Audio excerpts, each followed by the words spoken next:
Hey, what's going on, guys? Welcome back to another iteration of some random dude you've never heard of before inadequately describing how to drift. That being said, you may be wondering, well, why should I listen to you? And to this I say, you probably shouldn't. So that being said, today we're going to be looking at clutch kicking. As always, let me know how your day's going down in the comments below, and without further ado, let's jump right into this. Alright, so as you can see, today we are going to be using the BMW E30 Drift. This comes in at a whopping 343 base horsepower, which in my opinion is less power than a rear-wheel drive lawnmower. Nah, I'm kidding, it's just what I used when I was first learning before I knew there were mods in this game. So that's also why I'm on the beginner's map, because this is the same map that I learned how to clutch kick on, and being that I'm still a very new beginner, I think it'll be good for me to come back to where I started to teach you guys how to do it. First things first, what is a clutch kick? Clutch kicking is when you press in the clutch and leave your foot on the gas, like this, to kick the back end of the car out. And that's the first thing that you need to do to practice it, is you can do it from moving or a standstill, but pressing the clutch and the gas at the same time, and then turn into the direction you want to drift, and then turn away. Sounds simple, right? Well, maybe for you it will be. I hope so, because for me it took me about a full day before I could even catch it. And this is what most of my clutch kick attempts looked like. And you probably don't want to spin out when you're trying to drift. Just don't get discouraged and keep trying, because you will eventually get it and it'll click. So in my opinion, clutch kicking is the best way to begin learning how to do entries. Now there are other types of entries like handbrake entry and weight shift entry, but today the focus is on clutch kicking, and that's all I'm going to talk about today. So the way that I learned how to do bigger drifting, well, longer drifts while clutch kicking, was with this little circle, I guess, over here.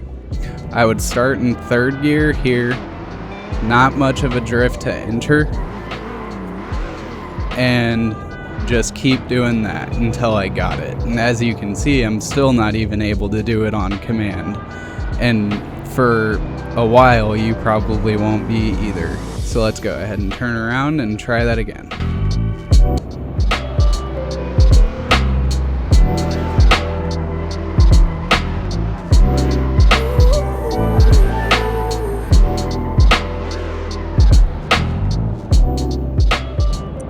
That one was another one where I didn't get all the way around, and the reason I didn't get all the way around that time is because I didn't keep my wheel speed up. So that is another place where double clutch kicking can come into play. Double clutch kicking is when you do the initial one to enter, and then you do it until your wheels and your revs are getting up to a higher speed.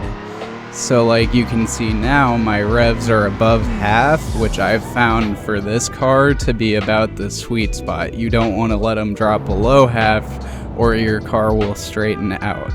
And that's especially hard to do when you're drifting these wider turns. So right here, for instance, if I stop, it just goes back to straight, excuse me. Alright, so the next thing I want to talk about is using the clutch to save a drift. We're actually going to use this big wide turn over here. And now watch, if I start going too far out and I press in the clutch, see how it brings me back? That's what saving a drift with the clutch looks like. And this one's really easy to learn, because if you're like I was when I was very first starting out, you'll be doing a lot more spinning out than you will be drifting. Let's show that again. And again, all I'm doing is pressing in the clutch and just letting the car straighten out. And that one, although I didn't keep the drift going, I did save it from spinning all the way around in a circle.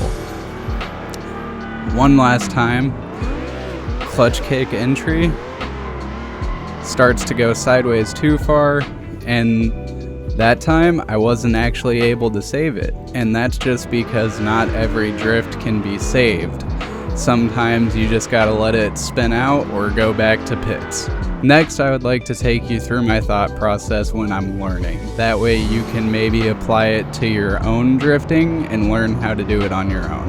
And if you don't want to, that's fine too. So we'll do a clutch kick entry here. And see, I spun out that time, and I genuinely didn't mean to do that.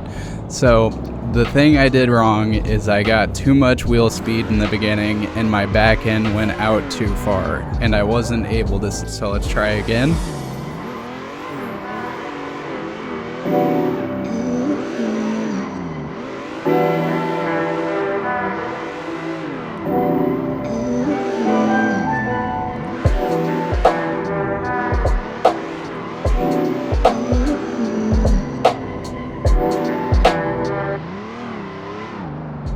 That time was better, but there were still a few times where I started to spin out.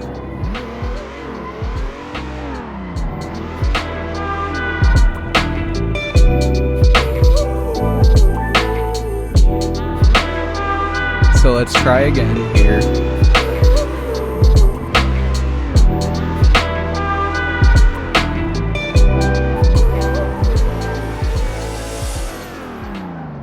That time was a lot better than the first two. Next, what I did when I was starting is I would come to this triangle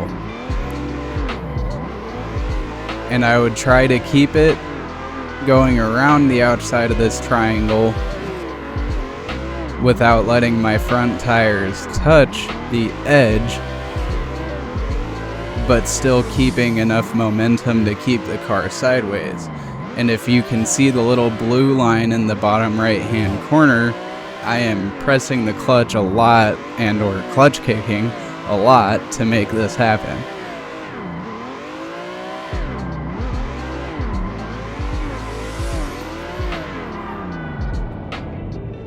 And I'd say if you can make it around that comfortably, then you're doing pretty good for yourself. But obviously, you can do it in any order you want. Like I said in the beginning, you might not even want to listen to me because I'm a beginner, and that's okay too. Finally, the thing that really made it click for me was coming over to this oval. And the reason why I like this oval so much is because here we have a very wide drift with a sharp turn at the end. And then on this side, you just have a wide, long, nice drift. This is pretty easy to do in second, but you redline through the entire thing, and that's obviously not what you want to be doing. And even there, it's hard to make it through in second, so you need to be in third. The wheel speed and the revs up in third gear without clutch kicking. That taught me quickly how to do it, was just doing this for as long as I can, until I got bored of it, just going around this oval.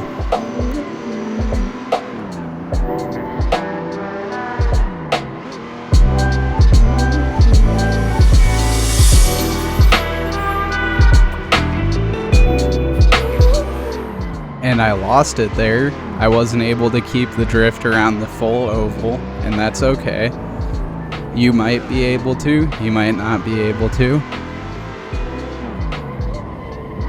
That time, I ended up getting too close to the grass. Now, both of the reasons for that happening is I wasn't having enough wheel speed again.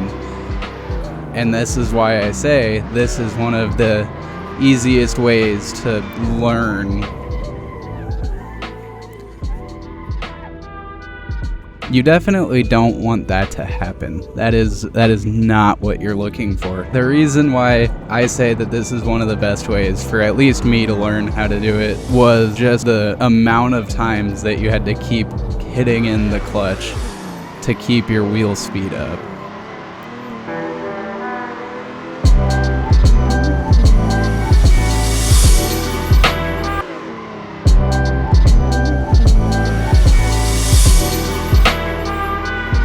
For instance, right there, I didn't go into it with enough speed. Like that one. I had enough speed when I initially went into it, so it kept me going through.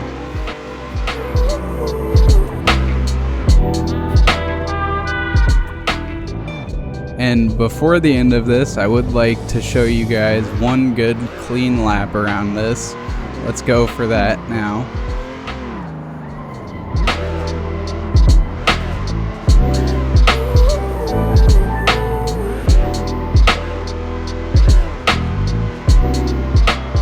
That time was a lot better on that curve.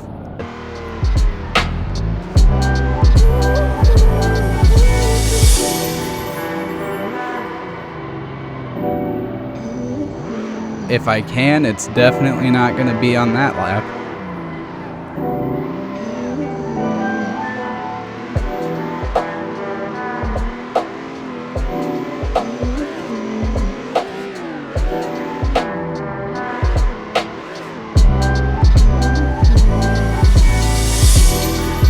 Or on that one.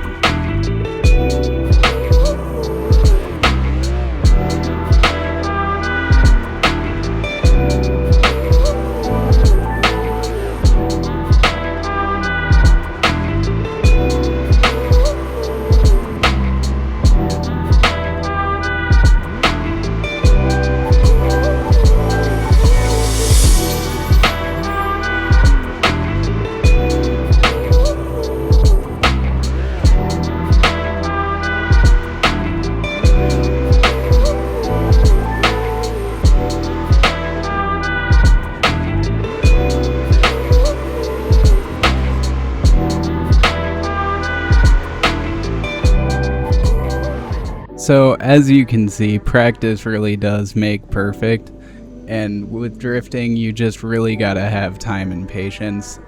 Like, none of these drifts in today's video were very good, let alone close to perfect, and that's okay. And it's okay if yours look the same, better, or worse. No matter what, just keep trying and eventually you'll get there. Just don't ever give up. Thanks for watching today's video. Have a good day.